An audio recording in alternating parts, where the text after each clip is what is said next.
అరకప్పు గోధుమ పిండి ఉంటే చాలు, సింపుల్గా హల్వా అయితే ట్రై చేయొచ్చు. ఎక్కువ టైం కూడా పట్టదు, టేస్ట్ కూడా చాలా బాగుంటుంది. ఒకసారి అయితే ఇలాగ ట్రై చేసి చూడండి.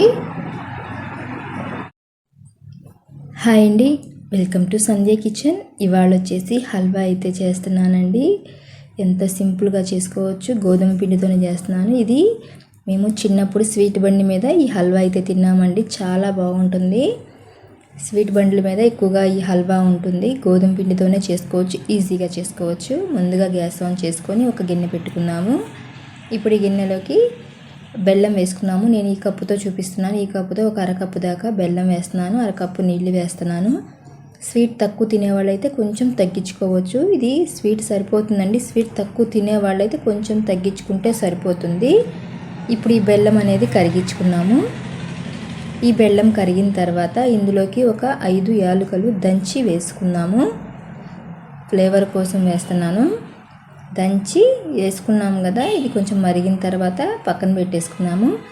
ఇప్పుడు వెల్లడిపాటి కడాయి ఒకటి పెట్టుకున్నాము. ఇందులోకి నేను ఒక పావు కప్పు దాకా నెయ్యి నూనె కలిపి వేస్తున్నాను. కొంచెం నెయ్యి, కొంచెం ఆయిల్ వేస్తున్నాను. ఆయిల్ కూడా స్మెల్ లేకుండా ఉంటుంది కదా, ఆ ఆయిల్ అయితే వేస్తున్నానండి. స్మెల్ ఉండే ఆయిల్ అయితే వేసుకోకూడదు, హల్వా స్మెల్ వస్తూ ఉంటుంది. ఇప్పుడు ఇందులోకి జీడిపప్పులు వేసి వేయించుకున్నాము. నెయ్యి ఉంటే నెయ్యి వేసుకోవచ్చు, నెయ్యి లేకపోయినా ఆయిల్ కూడా వేసుకోవచ్చు. నేను నెయ్యి, ఆయిల్ అనేది 2 కలిపి వేస్తున్నాను. ఇప్పుడు ఈ జీడిపప్పు వేగిన తర్వాత మంచి గోల్డ్ కలర్ వచ్చినప్పుడు వేగుతాయి కదా, ఇవి వేగిన తర్వాత తీసి పక్కన పెట్టేసుకొని ఇప్పుడు ఇదే కప్పుతో ఒక అరకప్పు దాకా గోధుమ పిండి వేస్తున్నానండి. అరకప్పు బెల్లానికి అరకప్పు గోధుమ పిండి వేసుకుంటే సరిపోతుంది. ఒక పావు కప్పు నెయ్యి నూనె కలిపి వేస్తున్నాను. ఇప్పుడు ఇదంతా గోధుమ పిండి బాగా వేయించుకోవాలి. సిమ్లో పెట్టి కలుపుతా వేయించుకోవాలి.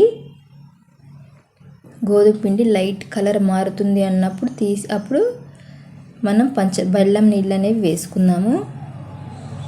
ఇలా కలుపుతానే ఉండాలండి, లేదా అడుగు మాడిపోతుంది.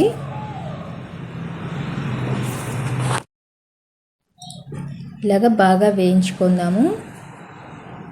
ఇలాగ వేగిన తర్వాత ఇప్పుడు మనం బెల్లం కరిగించిన నీళ్ళు ఉన్నాయి కదా, ఇందులోకి వేసుకుందాము.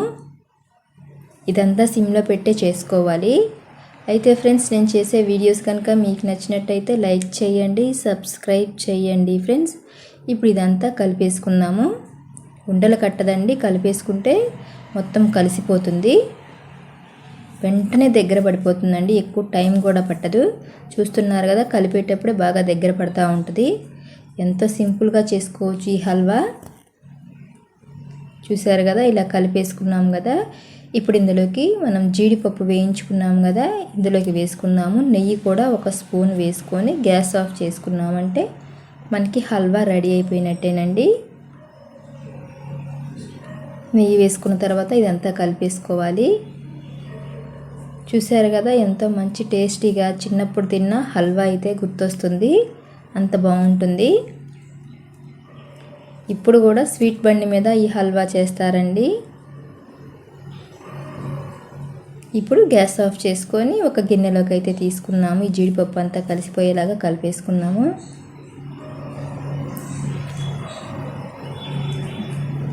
అంతేనండి, ఎంతో సింపుల్గా ట్రై చేయొచ్చు ఈ హల్వా. ఎక్కువ టైం కూడా పట్టదండి, టేస్ట్ కూడా చాలా బాగుంటుంది. ఈ వీడియో కనుక మీకు నచ్చినట్టయితే లైక్ చేయండి, షేర్ చేయండి, కామెంట్ చేయండి, సబ్స్క్రైబ్ చేయటం మాత్రం మర్చిపోకండి.